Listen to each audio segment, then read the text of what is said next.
Hello नमस्ते, स्वागत है आपका हमारे यूट्यूब चैनल पर।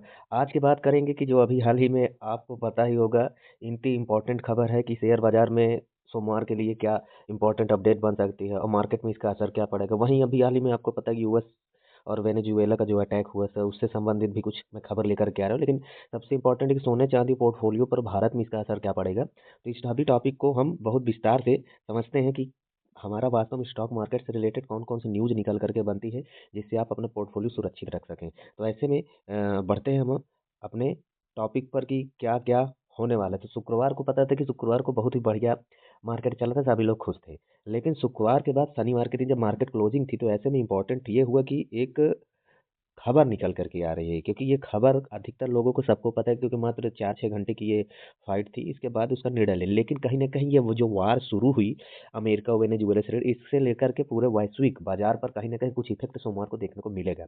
शुक्रवार को भारतीय बाज़ार निफ्टी सेंसेक्स अपने सर्वाधिक उच्च स्तर पर बंद हुआ था, इसके बारे में तो आपको पता होगा। लेकिन जो शनिवार को एक बड़ी भू-राजनीतिक घटना हुई है, ये कहीं न कहीं सोमवार के दिन करेक्शन का पॉइंट बन सकता है।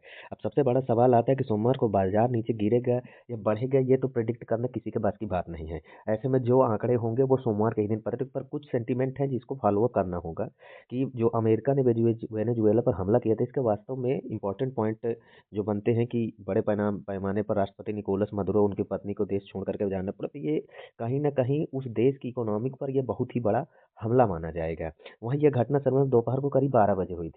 लेकिन अब बात ये है कि हमारे भारत में शनिवार और रविवार के दिन तो भाई स्टॉक मार्केट में क्या खबर रहती है पता है।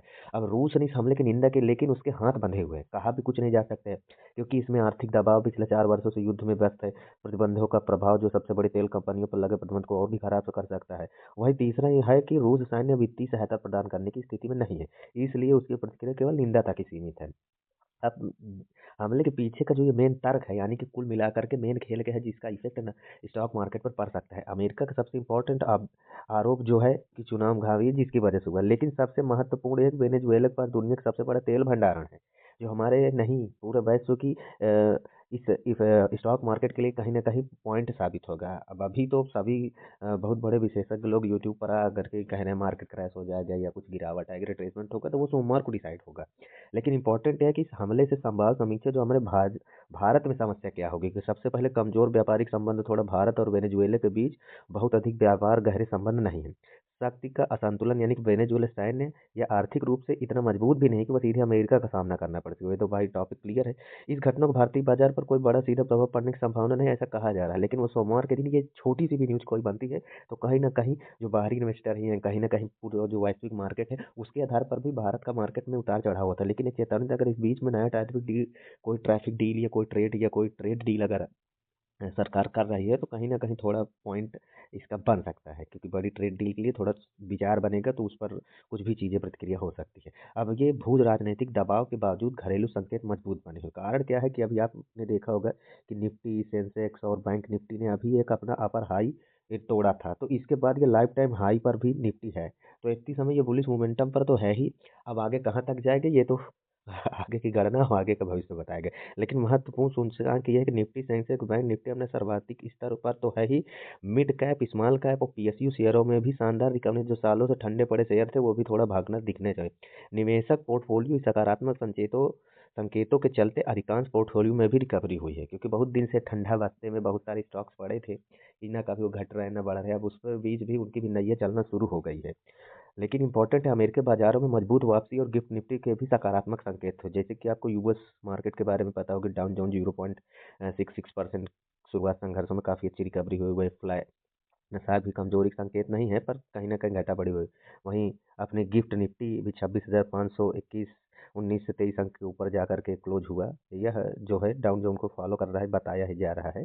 कुछ अलग इंडिकेट है जो काफ़ी आपको स्टॉक मार्केट की न्यूज़ से रिलेटेड इंपॉर्टेंट पॉइंट बन सकते हैं, कि जैसे कि ये ब्रेंट क्रूड तेल कीमतों में कोई बड़ा उतार चढ़ाव नहीं हो, भारतीय रुपया भी मजबूत हो, 90 रुपये एक पैसे पर बंद हो, तो कहीं ना कहीं मजबूती धीरे धीरे दिख ही रही है। भारत की आर्थिक मजबूती, निर्यात में सुधार और स्थिति विकास के दृष्टिकोण से बात करेंगे तो अमेरिका को निर्यात में रिकवरी मिलेगी, क्योंकि 50% ट्रैफिक शुरुआती झटके को निर्यात धीरे धीरे सुधर रहा है। कहीं ना कहीं नवंबर का आंकड़ा है कि $7 बिलियन, यानी कि 23% की वृद्धि हुई है। यह दर्शाता है कि टैरिफ का असर अल्पकालिक था। धीरे-धीरे ही शुरुआत में जो समस्याएँ हुई समस्या लेकिन धीरे-धीरे कहीं न कहीं रिकवरी उसकी हो रही है। अब इसका सबसे बड़ा ग्रोथ क्या भारत की है, स्थिरता पर निर्भर करता है, ये तो कोई अभी आंकड़ा नहीं दे सकता कि क्या कैसे हो जाए, क्या स्थिति बने। पर सोमवार के दिन थोड़ा-सा हल्का बस पॉइंट हो सकता है कि ये न्यूज़ से संबंधित कुछ न कुछ इफ़ेक्ट पड़ सकता है, ऐसा है। एक उभरता हुआ ट्रेंड है कि ब्रिक्स का जो सोना है, डॉलर का भविष्य है। कारण क्या है कि Robert Kiyosaki rich and dad poor dad के लेखक के बारे में आप जानते हो, बहुत ही चर्चा का विषय बने हुए हैं कि इन्होंने अमेरिकी डॉलर में एक विकल्प दिया था कि रिजर्व करेंसी के पैटर्न पर चलने के लिए मजबूर कर देगा। अब ये कितना सही है इस पर तो अभी कोई अंदाजा लगाना ठीक नहीं कि ब्रिक्स देशों पर दुनिया का 50% सोने का भंडार है। यह डॉलर के भविष्य के प्रतिस्थापन की तैयारी है। जैसे ही डॉलर रिप्लेस होगा सोने की मांग में जबरदस्त तेजी आएगी।